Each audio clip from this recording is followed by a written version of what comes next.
Hello everyone, and welcome back to yet another discussion type video. That's right, ladies and gentlemen, today we're talking about Pyra. There needs to be a teeny tiny intervention, you see. I watch and review Aegis tournament sets all the time, for various reasons. There is one thing Aegis players seem to do that they just won't stop doing. I've seen it before many times, you've seen it before many times. They get their opponent to kill percent, switch to Pyra to seal the stock, but they can't seem to get anything started. In fact, most of the time when this happens, they either take a lot of damage or lose a stock. Even then, they stubbornly stick to Pyra in hopes of just landing that final hit. And I get it, I've been there, and I go there all the time. We all do. In friendlies, online, or what have you, it's fine. Knock yourself out. However, in a tournament setting, it just won't do. I've seen so many players of all skill levels just lose matches because they got too greedy. And if not a loss, at least a complete turnaround in terms of momentum.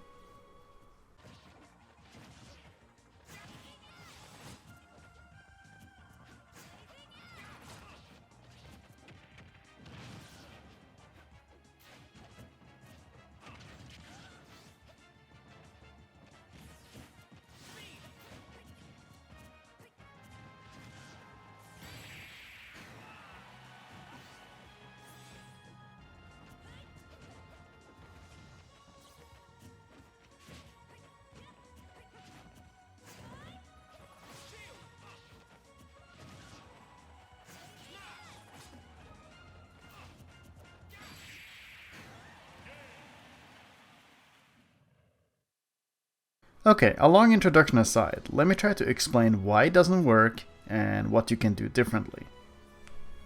Not to sound like a broken record, but Pyra's neutral is not very good. She is slow, has a lot of startup on her moves, and doesn't have a move she can safely throw out like a lot of other characters. The closest thing you have to a safe poke is down tilt or forward tilt, but the latter is laggy and can be whiff punished. She doesn't have much in terms of approach options either. And no, throwing out Blazing End in hopes of it hitting is not it. So, trying to force the kill with just Pyra does not work a lot of the time. And that's because she struggles with creating opportunities for herself. As in, getting the opponent into situations where you'll be able to land the killing blow. Situations where Pyra's lack of speed no longer matters. Also known as advantage state.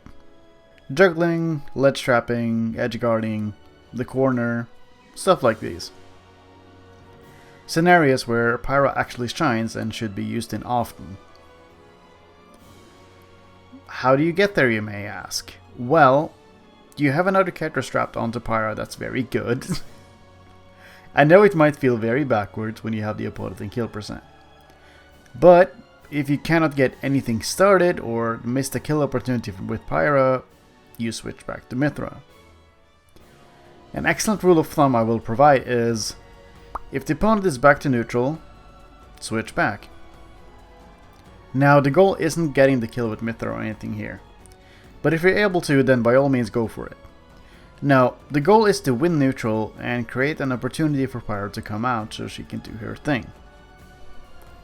Again, the most clear-cut scenarios for Pyra are juggling and ledge trapping. When you finally have the opponent above you or at the ledge, you can switch to Pyra. That being said, there are a lot of scenarios you just need to experience and learn how to deal with yourself. Part of what makes this character complicated is knowing when to switch and making the most of it. And sometimes that means switching to Pyra for 2 seconds just to hit the opponent and then switch back.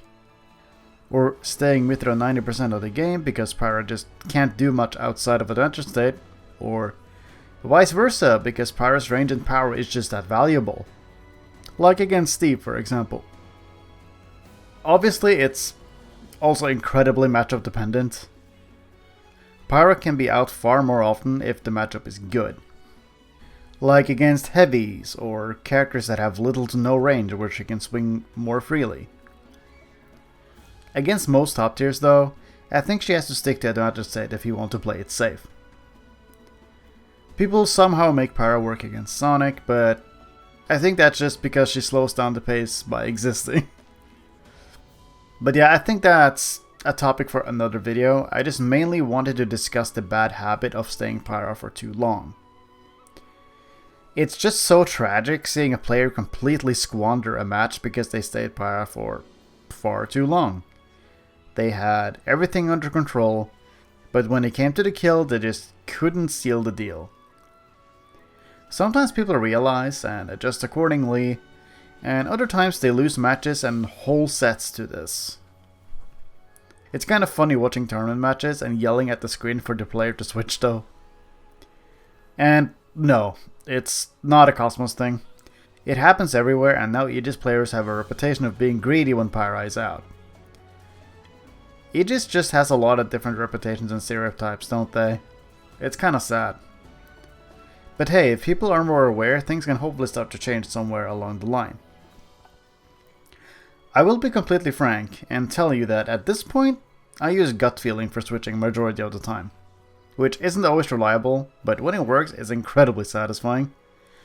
I wouldn't say I recommend doing it yourself, but it's worth a shot. Anywho, that's gonna be my ramblings for this time. I hope it was useful. If you missed my previous discussion video about Pyra and mythra's inconsistent tournament performance, you can watch it right here. It's very similar in terms of structure and vibes, so if you like this, you'll probably like that too. And of course, if you enjoyed, please boop the like button for me and perhaps leave a comment too.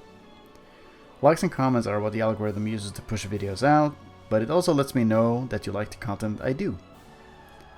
And hey, feedback is gonna motivate me to make more videos, so please let me know what you think. Thanks for watching. I'll see you soon.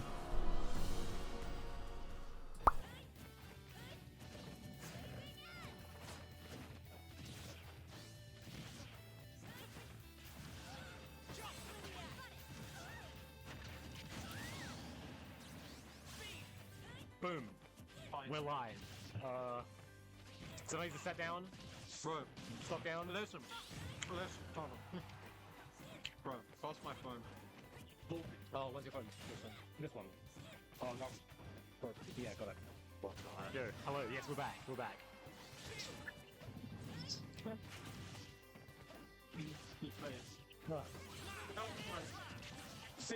Robbie gameplay. Robbie gameplay colorized. Robbie colorized.